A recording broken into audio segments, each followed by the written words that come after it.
The philosophy of Taoism revolves around letting go, accepting, yielding, and going with the flow.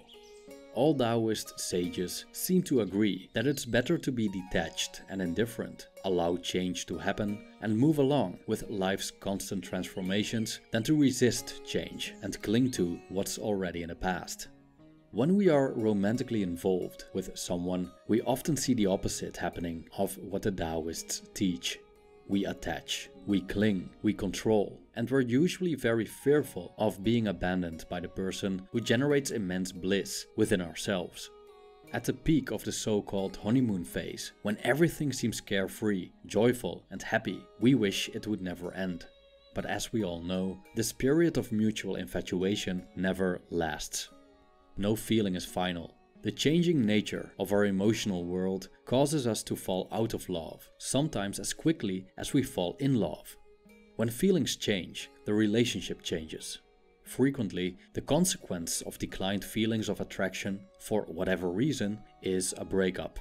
Such a drastic change is challenging to handle, especially when a decline in attraction isn't mutual. For some, it takes years or even a lifetime to get over someone.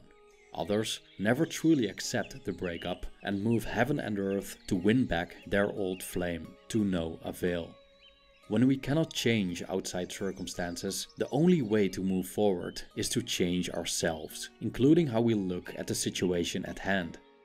The Taoist ideas in this video could help us see the breakup and heartbreak in general in another light.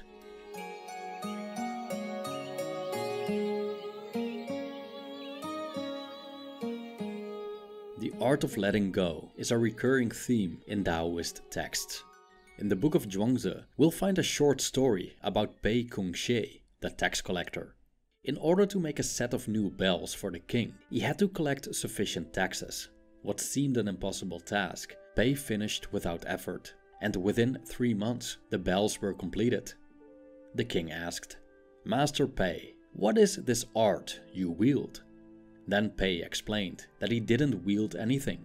I quote, "Mysteriously, wonderfully, I bid farewell to what goes. I greet what comes. For what comes cannot be denied, and what goes cannot be detained. I follow the rude and violent, trail after the meek and bending, letting each come to its own end.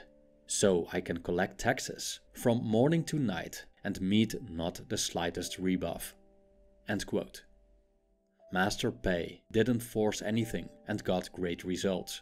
He didn't get into arguments and simply bent with the situations he encountered. This story has nothing to do so far with breakups, but it displays the Taoist attitude toward life in general, one of going with the flow and letting go of what goes. This attitude is the opposite of how people generally approach romantic love. Instead of letting go, we tend to grasp. And when a breakup occurs, instead of accepting it, we deny what comes and try to detain what goes. But by doing so, we're opposing the way of the universe, so to speak. Not only do we act in opposition to the outside world, but also to ourselves. If we let go, we are soft and supple. If we refuse to let go, we are dry and brittle. From a Taoist point of view, life is soft and supple. Death is brittle and dry. Imagine the hurt caused by the unwillingness to let go of what's already past. When we keep living in the past, we'll eventually become bitter and unable to allow the present in our lives. Like a river flowing past someone tightly clinging to a rock, life passes by someone refusing to let go of a past relationship. What a waste, as life contains so many opportunities that we cannot see because we've turned our backs to them. When we don't bid farewell to what goes, we seem to less likely greet what comes. Because as long as we don't let go of one thing, it's impossible to embrace another fully. Once upon a time, the Taoist sage Zhuangzi wandered in the mountains and encountered a vast tree. Its branches were thick and crooked. A lumberjack passed by, but refused to cut down the crooked tree. When Zhuangzi asked him why, he replied, "There's nothing this tree could be used for. It's worthless." But Zhuangzi said, Well, because of its worthlessness, this tree can live out the years heaven gave it." End quote. Again, the story itself may have nothing to do with heartbreak, but there's a lesson to be learned about the blessing of rejection. The woodcutter rejected the tree because it wasn't good enough in his eyes. But this rejection allowed the tree to grow old and beautiful. And over the years, people came to admire it and even declared it a holy place. Someone rejecting us is just another change that comes with loss, but also with gain.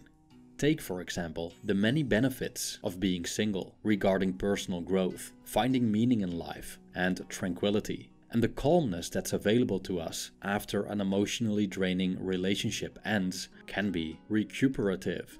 We may also come to see that we're not compatible with the person we struggle to let go of. And perhaps we're designed for another path that better suits our nature.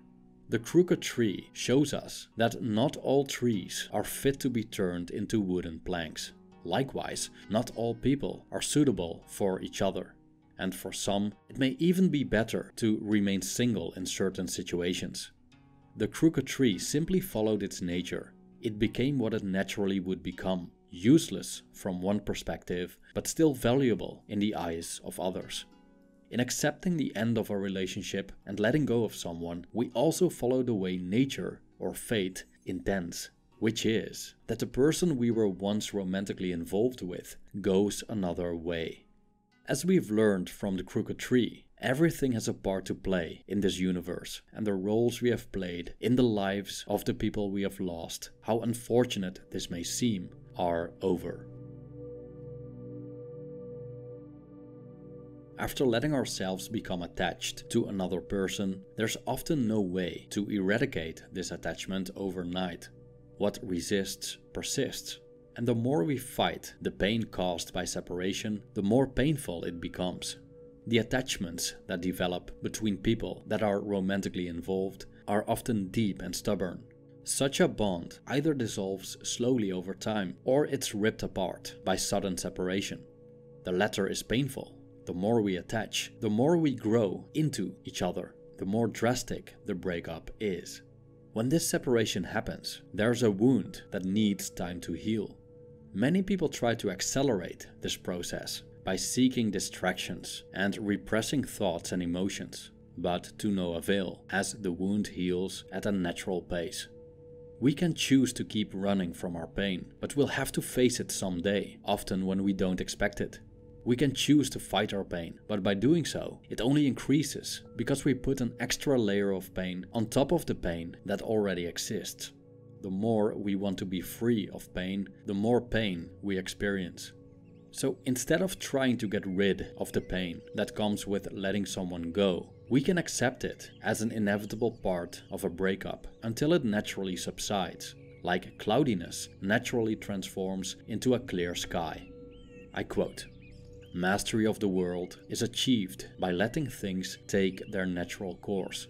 You cannot master the world by changing the natural way." End quote.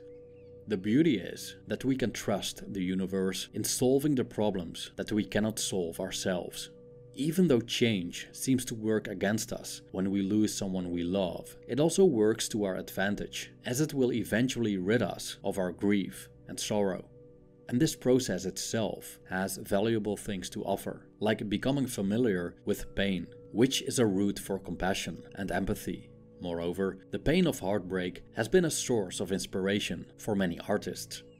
Impermanence can be a friend or foe, depending on how we treat it. If we continually move in opposition to it, our suffering will be endless. But if we allow it to be, we will enable it to dissolve naturally, and we won't suffer the additional pain that comes with resisting what is. Letting someone go can be a never-ending, painful process if we refuse to move along with the changing nature of the universe. Nothing is permanent. Everything comes and goes, including the people in our lives. Life isn't supposed to play out the way we want, but the way it happens. From a Taoist perspective, nothing that happens is fundamentally wrong or right. It's simply the universe changing. But it's the mind that adds problematic elements to some of these changes, making them undesirable in our eyes. So we don't suffer change itself, but the way we look at it.